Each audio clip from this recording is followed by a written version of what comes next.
So let me show you a few ways that you can stretch the psoas and also just give you a few new ideas as to how we're understanding the psoas now. So the first thing we'll do is more of a lunge stretch. So we'll go into what was the old way of stretching here. So when you bring your foot forward in this lunge position, you're trying to stretch the hip flexors, and typically this would be for the psoas as well. You still will access the psoas, but it's just a different way. So the old way, right, we drop down into the hips here. Still feels lovely, great mobility for the hips themselves. But what we're going to do instead to access that psoas and the hip flexor a little bit better is to line the knees up 90-90 as much as you can. That's comfortable for you. Make sure you pad underneath the knee if you need it. You're going to be nice and tall through the spine. My torso, rib cage, try to get that on top of the pelvis, so make sure you're not flaring the ribs forward. So rib cage on top of the pelvis here. And then you honestly just hang out in this nice neutral aligned position. So you should start to feel a little bit of an edge to the stretch on that, what I've got my left side here. If you do need more, but breathe into that spot for a few minutes and then see if you need more. When and if you need more, then you're going to engage and tuck your pelvis underneath. So that was pretty small, but you're just tucking that pelvis. That's going to get you to feel more length in the hip flexor and inadvertently into that psoas as well. And then you just hang out here and breathe, right? So that might go down to the quad. It's all good. So to somebody walking past, it might look like you're not doing anything, but you are definitely stretching the top of that hip flexor, psoas, bit of that quad, and then you can come out of that. So you feel free to hold that for as long as you'd like. I'm going to switch sides. Okay, we're not going to demonstrate the old way here. I've got the mic all there. So starting off in your 90-90 as much as you can. So it's good if you have a mirror for some feedback. Hips are stacked. Both hips should be facing the wall in front of you equally. So if one is shifted a little bit far forward, try to even those out. Ribs are on top of the hips. Remember, not flaring forward. And in this position, you will probably feel a little bit of awareness there in that hip flexor, quad. Then if you need more, you tuck the pelvis underneath. You still stay nice and tall through the spine so you haven't curled forward. And you're going to feel a little bit of a stretch through the front of the hip there. You breathe it out. There's no, it's not about 30 seconds. It's not about how many breaths. You do want to feel like you're finding that release. So it might take a few minutes to get there. And if you don't, that's okay. Just trust that you are making progress by stretching in this way. So that would be a nice hip flexor stretch in the lunge position. To relax out the psoas a little bit more, because it is usually much more lengthened than it needs to be, this is a super easy passive way to do it. So you can either take this position when you're listening to an audiobook, watching TV, or you can just lie down on the floor and meditate. So I'm going to set myself up on somewhat of a ramp system. It's going to be different for everybody. The goal is that when you lie down in this position, so I want to lie down so that my head is going to be slightly higher than my rib cage. I don't want my neck to be extended back. I don't want to feel any flare in my ribs. So the best position would be if you can find that there's just a little bit of space between you and whatever you have padding you underneath here. And then that allows your rib cage to let gravity pull it down, because most of us live in this flared rib position. So if you feel like you're already there, then you want to lift your upper body even more. So you got to stack some pillows off the couch, find some yoga blocks, whatever you can get. It doesn't have to be fancy. And then you're just making sure that those ribs have space to drop down towards the floor. And then you're just going to relax your legs out. And then you really just hang out here.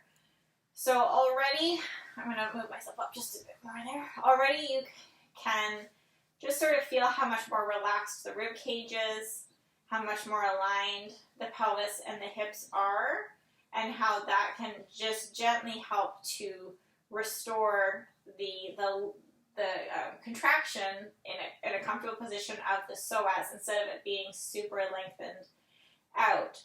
And in this elevated position, it's also more noticeable than if you put yourself flat on the floor, you would notice the difference. So if you do just, try after you've been elevated, if you lie flat on the floor, you're probably going to notice how far your ribs flare, maybe your neck goes back. So it's just a nice resting position.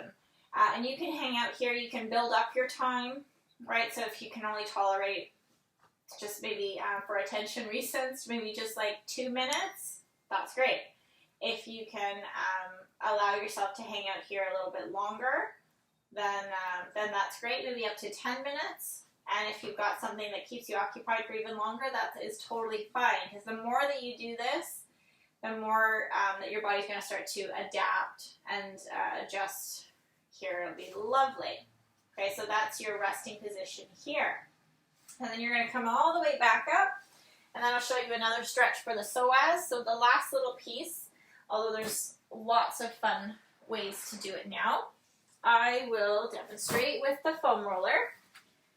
So we're going to place the foam roller underneath the knees, and then you're going to lie down on your back. We're going to lift the hips up and pull that foam roller underneath, and I'm going to place it on the sacrum. So that bony triangular piece at the base of the spine. And a little test to see how you placed it, to lift the legs up into tabletop if that's comfortable for you. That way you know it's not going to shoot out from underneath you. Stretching the psoas muscle, we're going to do this nice and easy. I'm going to hug one knee in towards the chest, so I've got my right knee, hugging that in. And I'm going to release that leg nice and long along the floor. Now I want to also be sure that I'm not pushing that leg away. I want to just extend the leg in a place where my pelvis stays neutral, my ribs are floating down towards the floor, and then you just hang out here. It's different for everybody. You may feel it right away and you might not. If you're feeling a lot of pressure in your low back, maybe back off a little bit. And maybe just have the knee slightly bent, or if it's really uncomfortable, just avoid it altogether. But you should feel right in this little pocket here of the hip, a little bit of iliacus, hip flexors, psoas, all this good stuff. And again, you want to hang out here and breathe. You want to create that length in the muscle by bringing oxygen, fresh nutrients. And I would just encourage you to relax. Try not to make it anything specific. And then in this position, maybe your ribs are flaring a little bit here. Totally guilty. We're in a relaxed position. And although your hips are above, because we're not doing any extra lifting of those hips, feel free to bring your head up a little bit more. So you can take the same approach with the last resting position that we just did, and maybe prop yourself up even more until you feel like your ribs have relaxed. Take one more inhale. I'm going to use the exhale. I'm going to trace my heel right along the floor. So I'm not going to try to engage anything in that hip flexor. And then let's try the other side. So we're going to lift that knee in, and then we're going to release it all the way down. So remember, you're not trying to reach that leg away from the torso. You're just trying to place it while keeping your pelvis and spine in neutral. There are lots of ways you can freestyle this, however it would feel comfortable. You can always roll this leg in and out as well, rotating at the hip. or you could just hang out and breathe, and that's totally fine.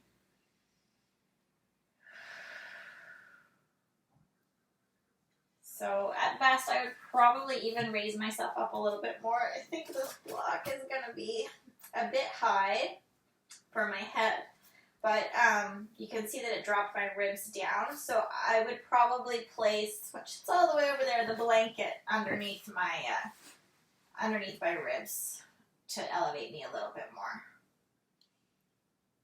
Inhale and exhale. Trace that heel up back to the start.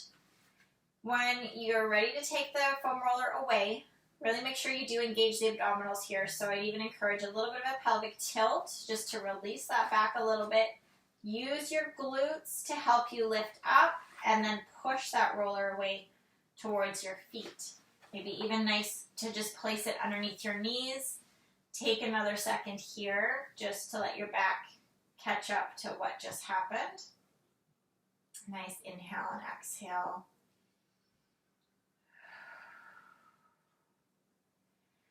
So if you want to try those, see if they add something to your repertoire. If you have questions, please let me know. It's much better to do these safely. Quality is more important than quantity. But if you do try these maybe every other day, mixing them as part of your way to unwind, probably at the end of the day is best, then that would be great. And as I said, if you have questions, just let me know.